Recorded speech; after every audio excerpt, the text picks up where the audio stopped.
जय श्री हरि। आज हम श्रवण करेंगे श्रीमद् भागवत महापुराण सुख सागर अध्याय 22। आज हम जानेंगे देवहूति के साथ ऋषि कर्दम प्रजापति के विवाह की कथा।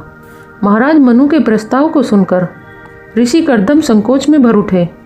तब मनु जी ने उनसे कहा, हे मुनीश्वर, वेद मूर्ति भगवान ब्रह्मा ने अपने वेद मंत्रों की रक्षा के लिए आपको अपने मुख से रचा है और उन सहस्त्र चरणों वाले विराट पुरुष भगवान ने आप लोगों की रक्षा के लिए अपनी सहस्त्र भुजाओं से हम क्षत्रियों को उत्पन्न किया है। हम दोनों ही श्री हरि की इच्छा अनुसार इस धरती पर अवतीर्ण हुए हैं।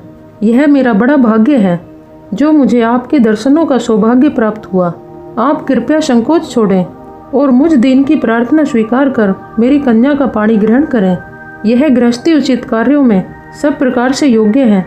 महाराज मनु की बात सुनकर ऋषि कर्दम ने उनका प्रस्ताव स्वीकार कर लिया और शुभ मुहूर्त में दोनों का विवाह संपन्न हो गया। विवाह के उपरांत महाराज मनु और शत्रुपा अपनी पुत्री और दामाद से विदा लेकर अपनी राजधानी लौट आए।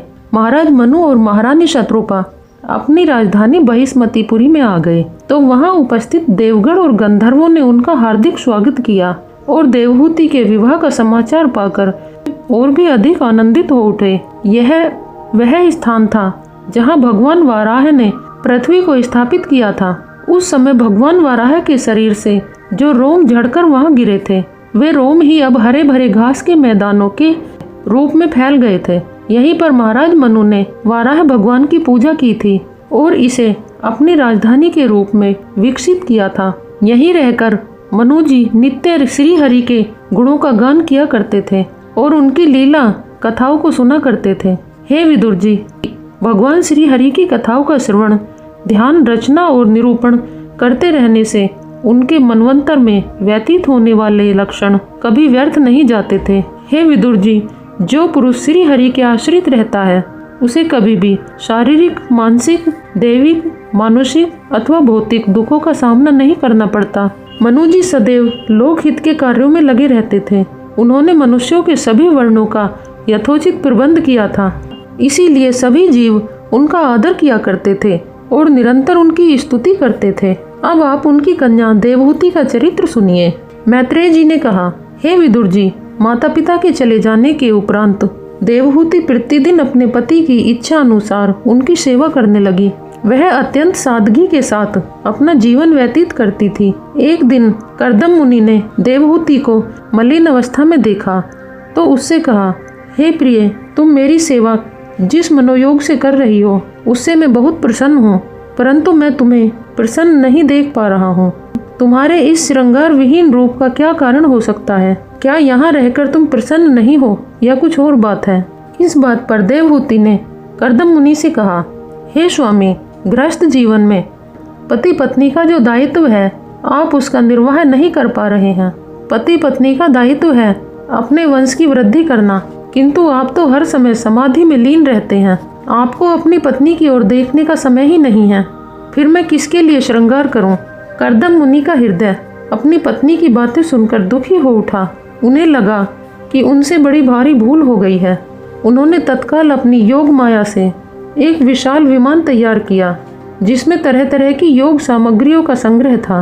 सुखपूर्वक सोने के लिए शैया थी और सुगंधित पुष्पों की महक से सारा विमान आपूरित था। मुनि कर्दम ने देवहूति से उसमें प्रवेश करने के लिए कहा।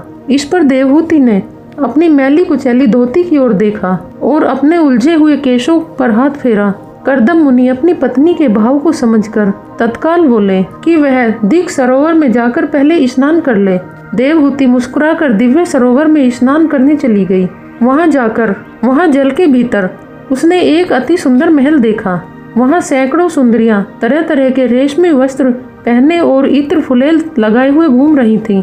उनके बाकी चितवन और उनके लहराते केश मन को मोहने वाले थे। वे सभी मानो गंधर्व सुंदरियां थीं। उन सुंदरियों ने देवहूति को देखा तो वे प्रणाम करके उसके पास आकर कहने लगे कि वे उसकी दासियां हैं और उसका श्रृंगार करने के लिए यहाँ आई हुई हैं।